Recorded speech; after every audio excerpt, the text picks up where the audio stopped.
So it is time for my life improvement, and welcome to my YouTube channel. Welcome to my Twitch. Today I'm going to create some Kanban board in GitLab, and yes, this is for all Scrum Masters who want to use GitLab as a tool, or for all developer teams who anyway use GitLab as source control and would like to manage the issues in GitLab and have a real Kanban board and control about it. I will explain how GitLab works and explain which Scrum mechanisms we can apply in this on the board, and which Kanban mechanisms we can apply. So it will be some kind of a Scrumban tutorial. So we are going to work out what is best for you. And what I'm actually working on is a little project of mine. I also do trainings, and I have that course which is called software testing. And I will have that software testing course as an online training, live online training soon. And I like to have a Kanban board for my trainings where I have all things as issues, and we will create a board for that yet. I've got a little example project, but it's empty with no issues. So it's a blank project and they haven't been used yet.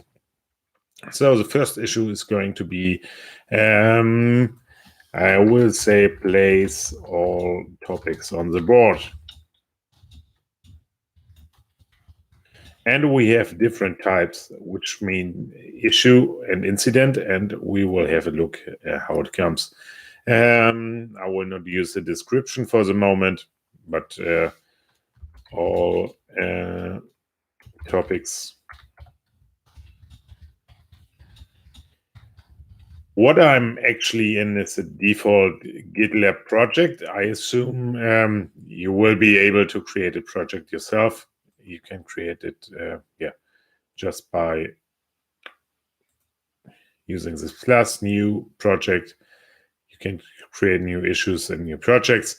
Issue is the basic ticket type for the GitLab, and originally GitLab is kind of open source copy from GitHub.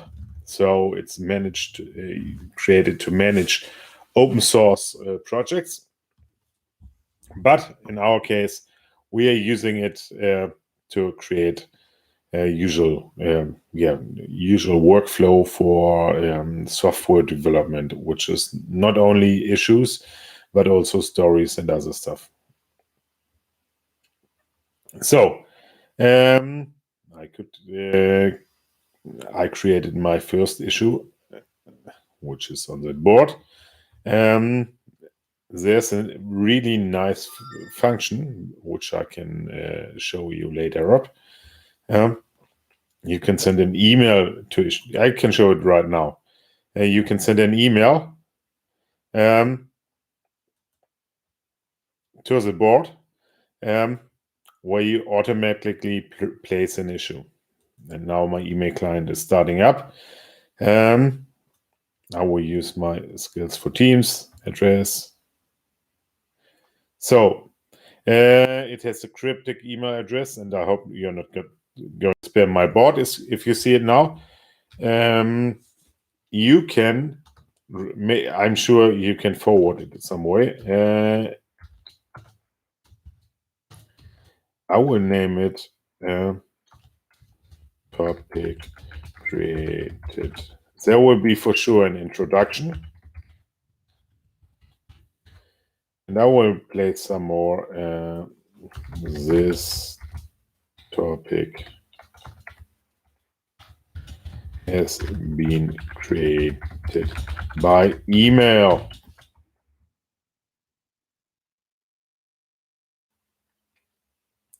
So my email is out. I got an error sending my message. Maybe I have to use another email client. I will just do it in my other window at my other email client. Copy it. Please be patient.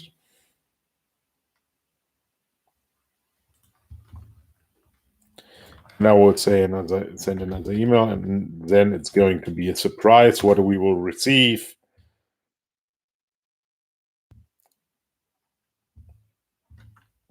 We will be surprised if we have 2 or 3.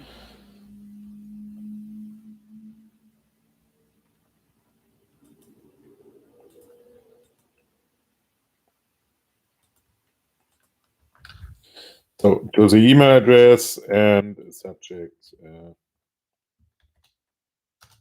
and now the ticket by mail. This is a ticket by email.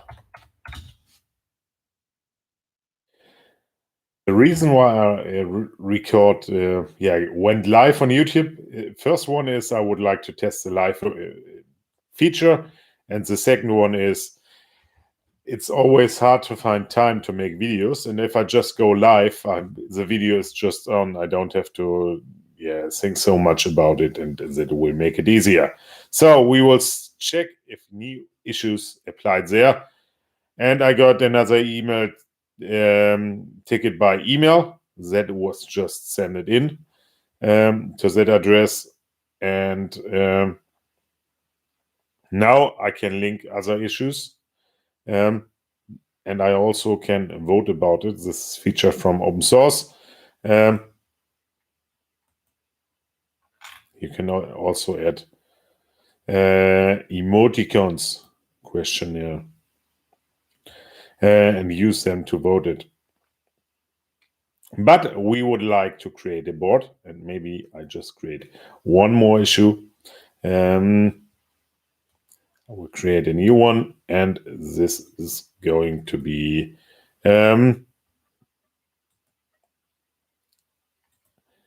what is software testing? And I will use a German one because I will give a German introduction. Was ist software? And we use some English words inside German. What is software testing? That exercise, it's going to be definitely inside. Was ist Software testen? It's going to be. We could create milestones. I will need to create labels.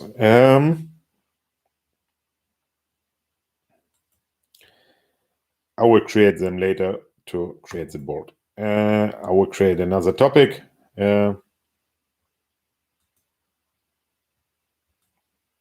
This project new issue is another way to create them. The next one is Grundsätze des Software. The 7 basics of software testing. And that's going to be inside as well. I will create another one, which is called Testverfahren. So it's basically about test types.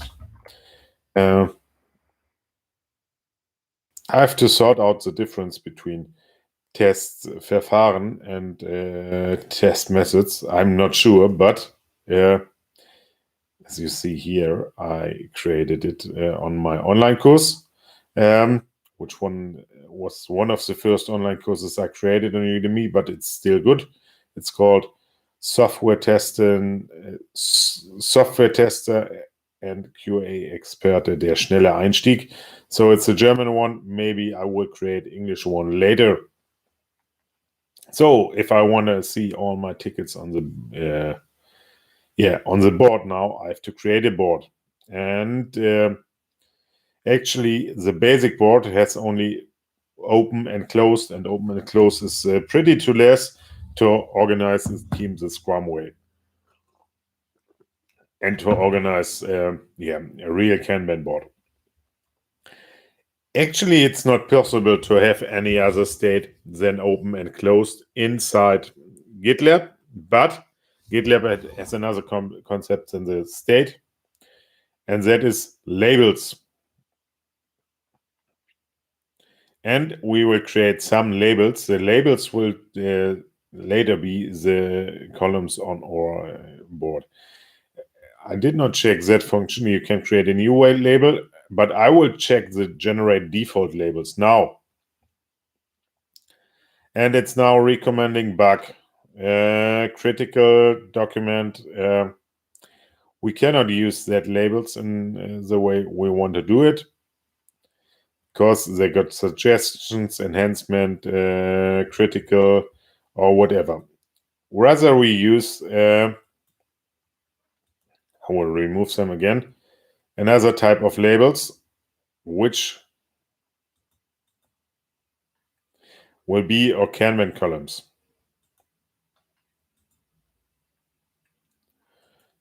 I should have tested that function before.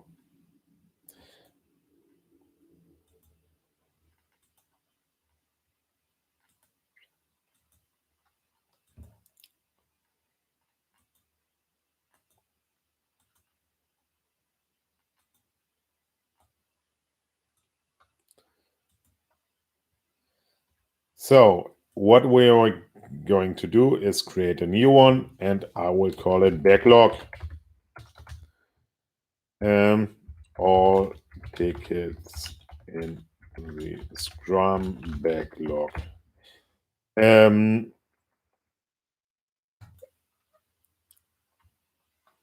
Yeah, that would be our product backlog. Maybe I should call it that way. What is called product backlog in Scrum. Because when I coach teams, most teams exchange the backlog, which is a huge backlog, the product backlog, and the sprint backlog. And actually, if I'm not strictly using Scrum, I use to not have the sprint backlog because in my opinion, these two backlogs are confusing, and I call it in another name. Now it's product backlog, and of course I'm running a training. I name it training backlog.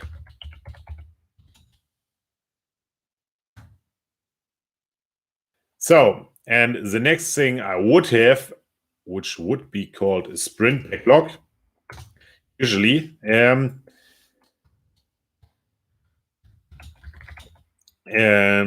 should be in Scrum. I will write it down in Scrum.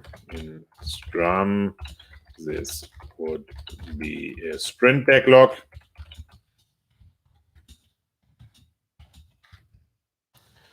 And or could be called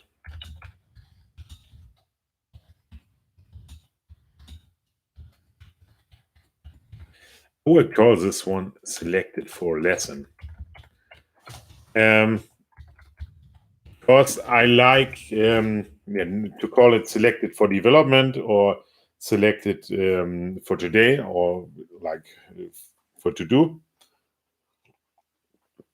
to differ if something is ready to be developed or not. And no matter if you're using Scrum or if you're using another system like Kanban or created your own framework or however you do it, it's useful to have a certain point where you decide to do something. In Scrum, it's originally a planning meeting. If you don't have Scrum, you can even decide inside the daily when somebody is going into development. But I think you should do that decision explicitly and not just get things into development without somebody exciting it. So you need to talk about it and you need to decide, oh, that's going to be developed or going to be done now. And that's why the reason why I call it this selected for development. In my case, I would call it selected for lesson, for learning. I would call it selected for learning. It's even nicer. And then I'm gonna explain you. I will have another color, which could be What should my colors work like? Orange, green. I will use soft orange. That's good. So now I got training backlog selected for learning. I will create a new one.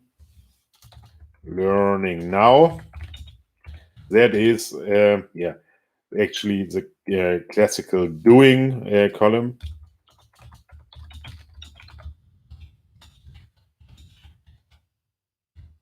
On Kanban.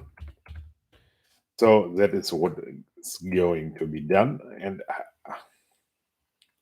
I will change my color. If it's learning now, I will make it blue or light green. Could be yellow.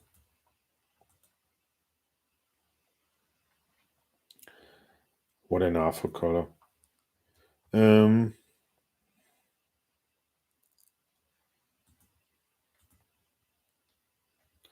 So now we get this learning one after we learn something like testing, and I will call it testing knowledge.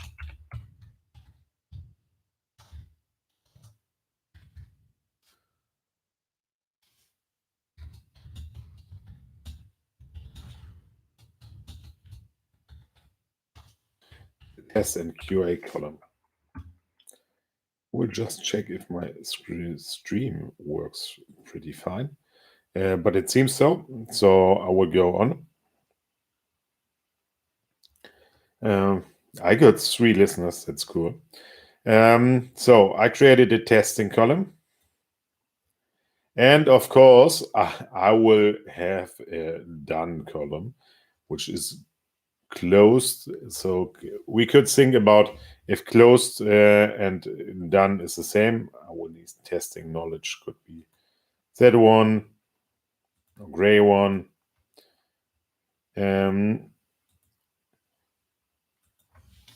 I will call it ready to use. Or we'll call it ready for brain. It would be a ready for production column in a real Scrum team.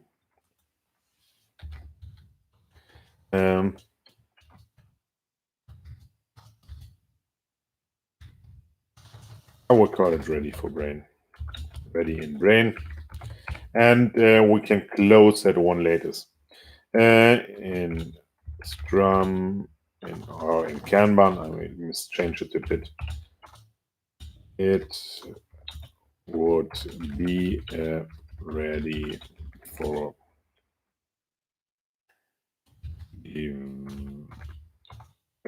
production. Release column.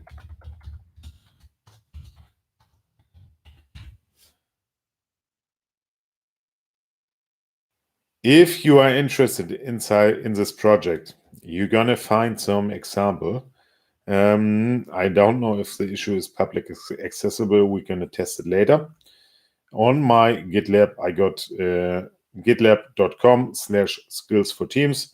I got some projects, and the GitLab course already has that board. I created it before, and as a software testing course.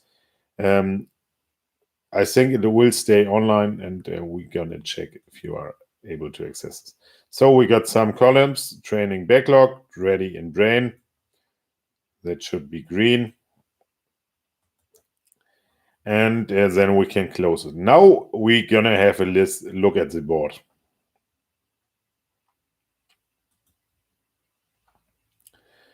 So here we don't have columns at the moment. We still got open and closed, but we want to have more columns, and we are going to edit it. And for that one,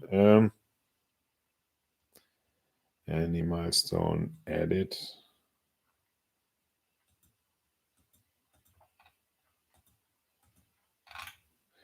So we got all these labels created.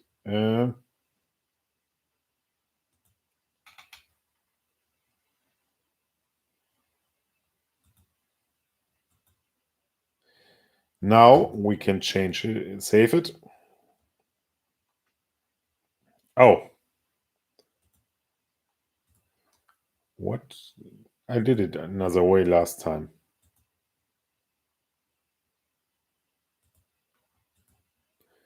So I have to do it another way.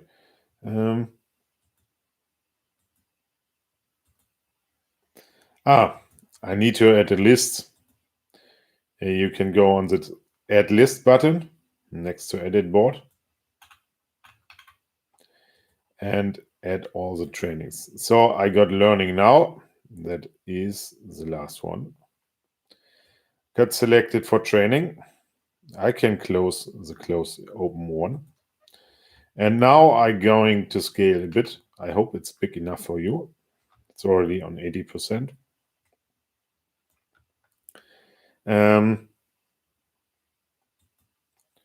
Which do we have? We got the training backlog. We got selected for learning, ready in brain, learning now. And I need to add the testing knowledge.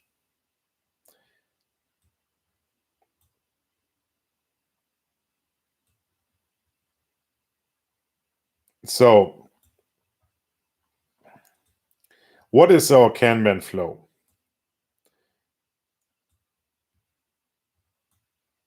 We got first our training backlog. Now I could decide all open ones.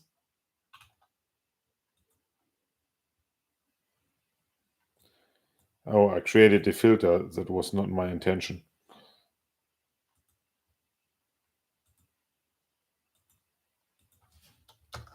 So this one is for creating filters.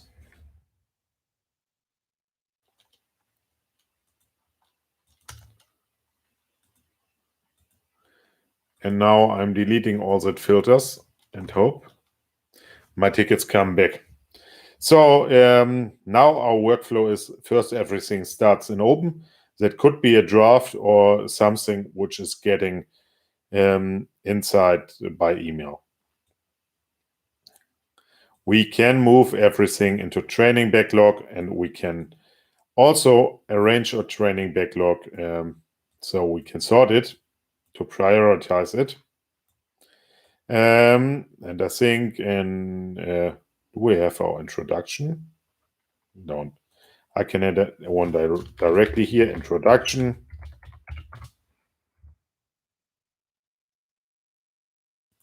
I don't want that labels all on it.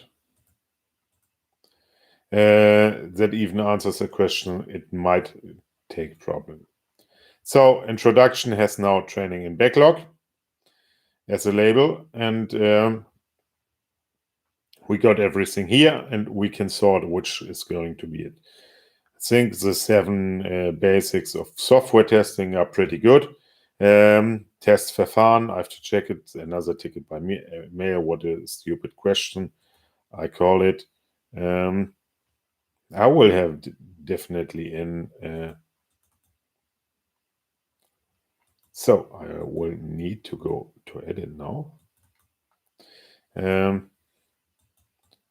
Of course, testing. I will call it testing emails.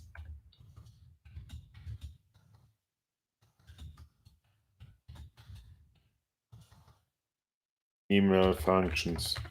That is pretty good. Did you actually ever thought about testing emails?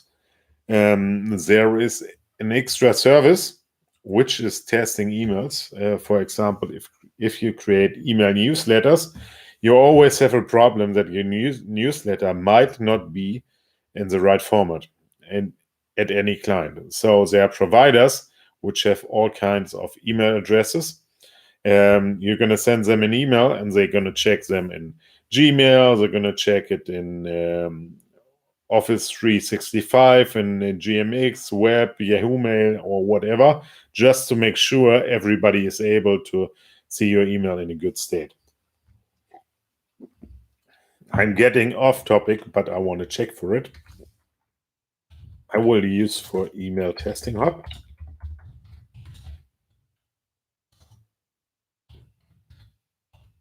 Email newsletter.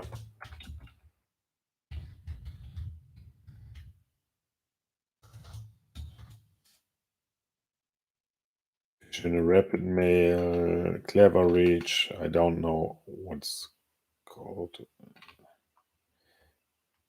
I can't find it, but I used it before for a company. They were specialized in newsletters, and they always had problems. So they email tool tester.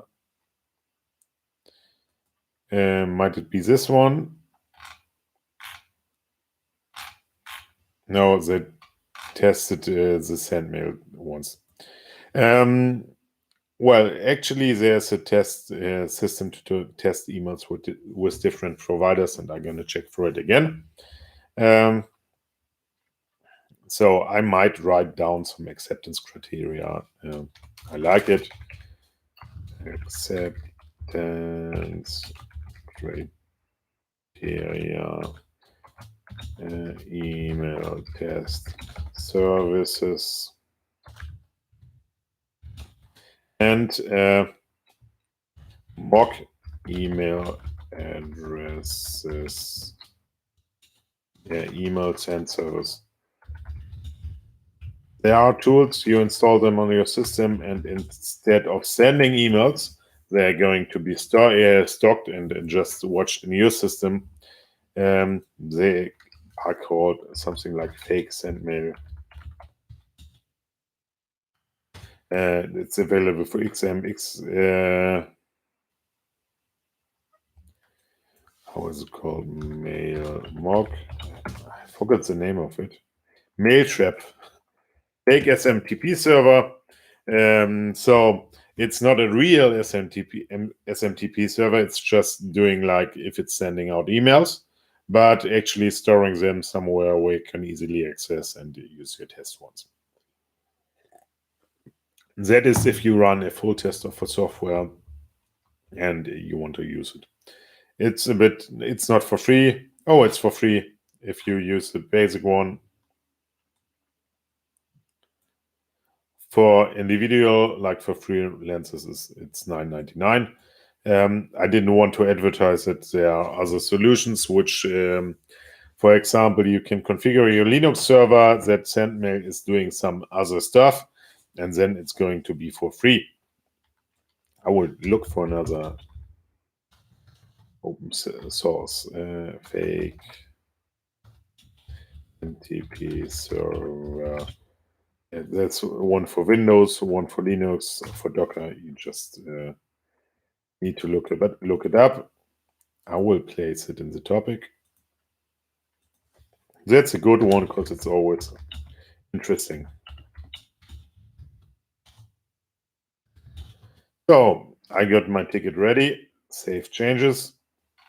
I got a really nice history. Maybe GitLab is using Git to store all these changes or a system like that.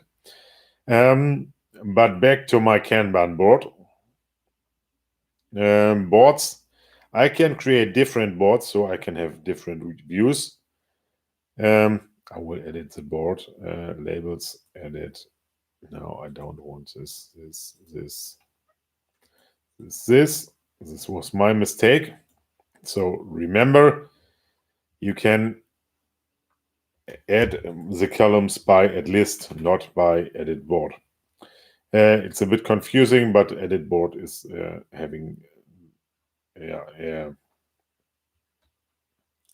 working another way. So we got our ones, and I will move introduction and testing of email functions into learning. And now I decide to place all the topics on the board. Now I have 3 columns, and that might be a bit much. I can define a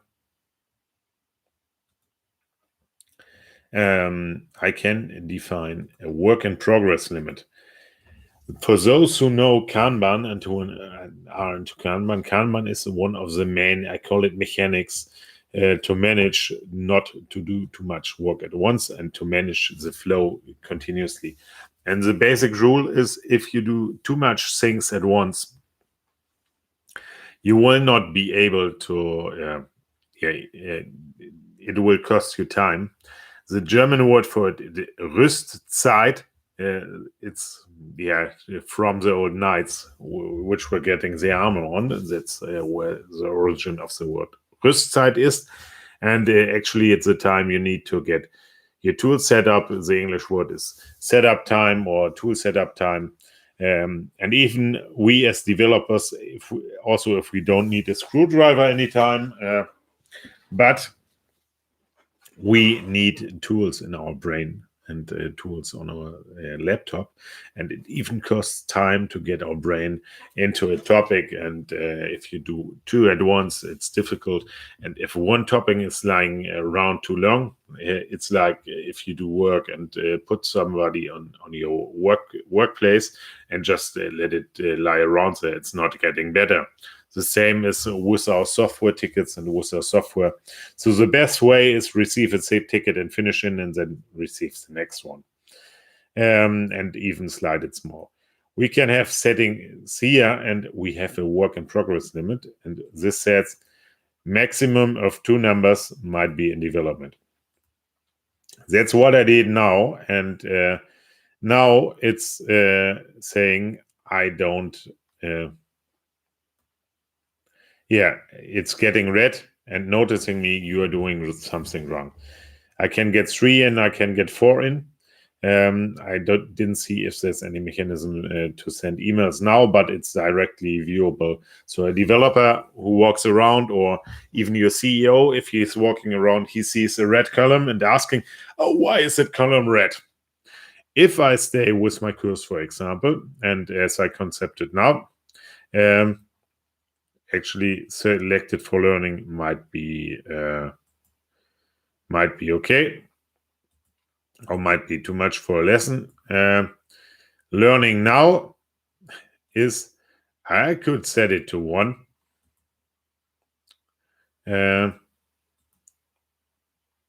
Let's set it to 1.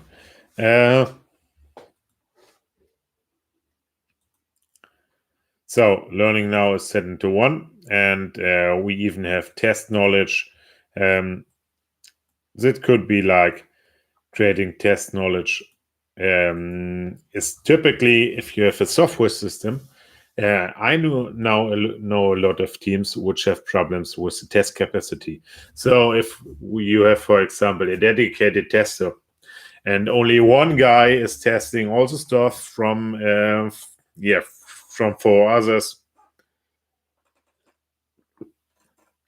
then you might have a problem. Because if he's,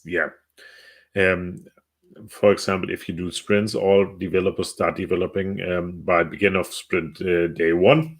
And by sprint day 8 of 10, all are finished and handling over the stuff to the developer, to the tester. That will cause a problem. But for this one, I would say, we can write 1 test at the end. That would be okay. But I like to introduce smaller tests into my courses. So I get small little pieces and no big tests at the end. So I will have, like, let's say, testing knowledge, maximum 3 topics, and learning now. And then we got to learn 1 ready in brain. And that's where we just put it and close it at some point. Another opportunity, what we can give here, it's basically made for estimation, and you can enter a number. You can use it directly for story points or anything else. We can have 45, for example, or we can make it to 10.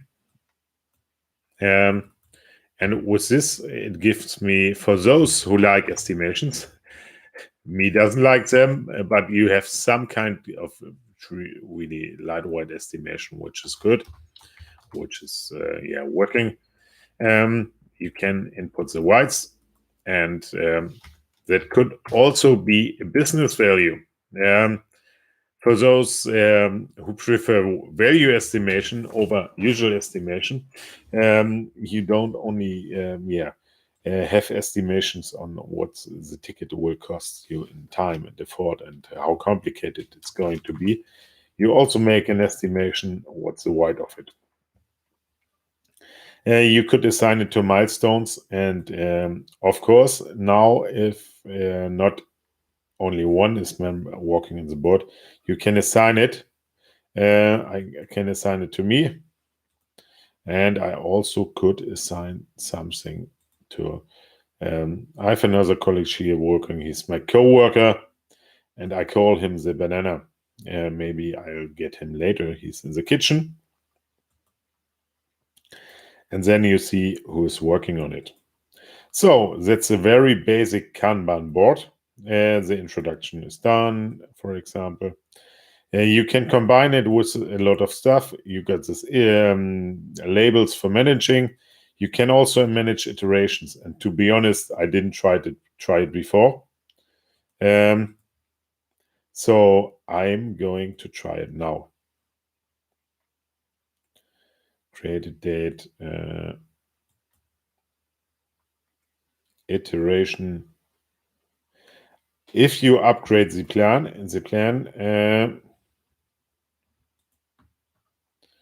epics are going to apply in, you're gonna have epics if you pay more, if you got a bigger plan, multi-level child epics. So you're gonna have a more valuable system, and could do more. I used to work with epics, and I think, some overrated, some don't overrate it. It depends a bit. But it's even possible to have it in a bigger plan, and I will check which plan it should be. It must be GitHub Ultimate, and GitHub Ultimate is a bit more expensive. I think it's $99 per user, and the usual one is $20 per user. So I will check how to iteration. You will have conditionality. You can lock an issue. I will use a milestone.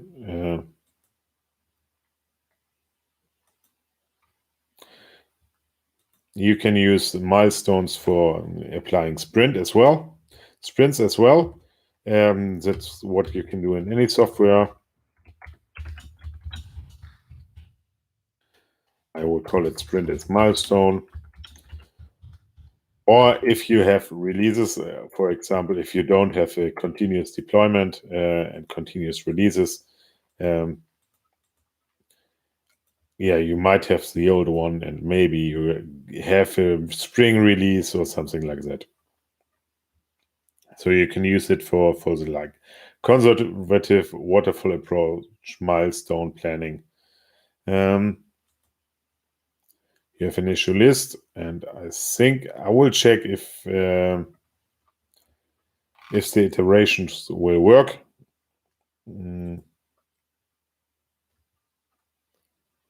Close all. I don't have a button to create iterations. New issue, new project. So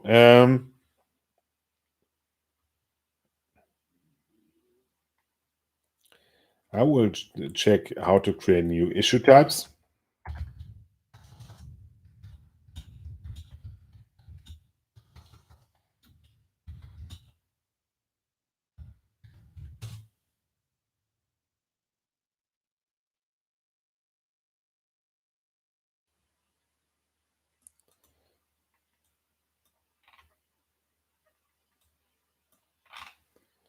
So you can't add it to.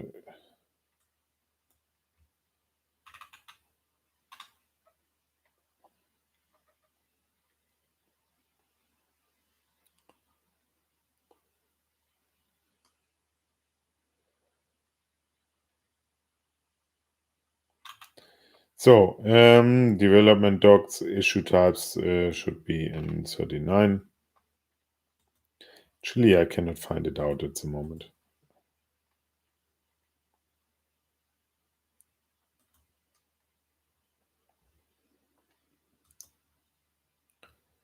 Status.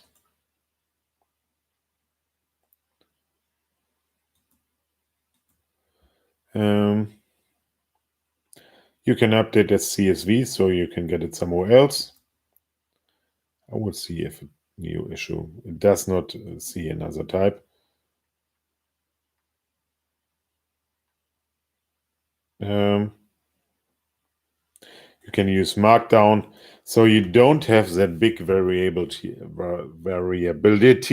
if it comes to issue type. If it comes to field, you can almost change nothing. But for a simple project, for simple management, it might be okay. I will look up if there's an issue type. Managing issues, customizable issue types.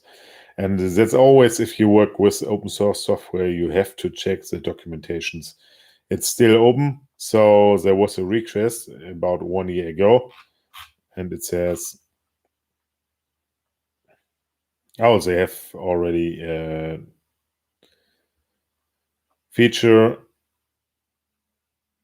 bug, enhancement, incident. So there's a request, and I will put it into I will put it into the chat if you want to read it as well, and I will put it into notice. There is a request of this one. This one was wrong. This one is the right one. So it's 118666, and this is about creating issue types, and maybe it's gonna be added in a later version. So let's have some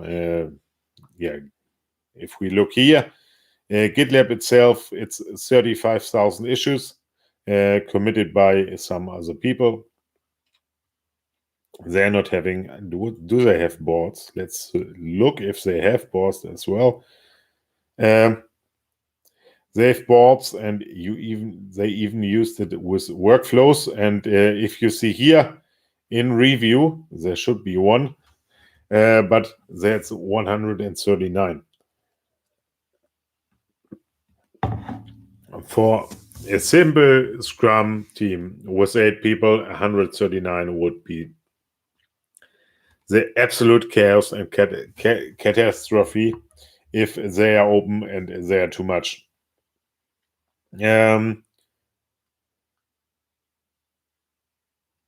It's a scope review, so it's combined with the workflow. I didn't check out how GitLab can combine things with the workflow. But what we did now is creating this simple board, which is pretty useful. It's a full Kanban board. And if you don't use any other software to manage your Kanban stuff, then it's a good thing. Because it's simple. If you have GitLab anyway and manage your source code there, you can use it for managing issues. I really like lightweight systems because you don't need to set up a full Jira system, configure everything, don't need somebody else to pay extra money, don't need transfer, and that makes the whole world easier. So if you just want to set up a system in Kanban board for your team, and you don't have something yet, and you're using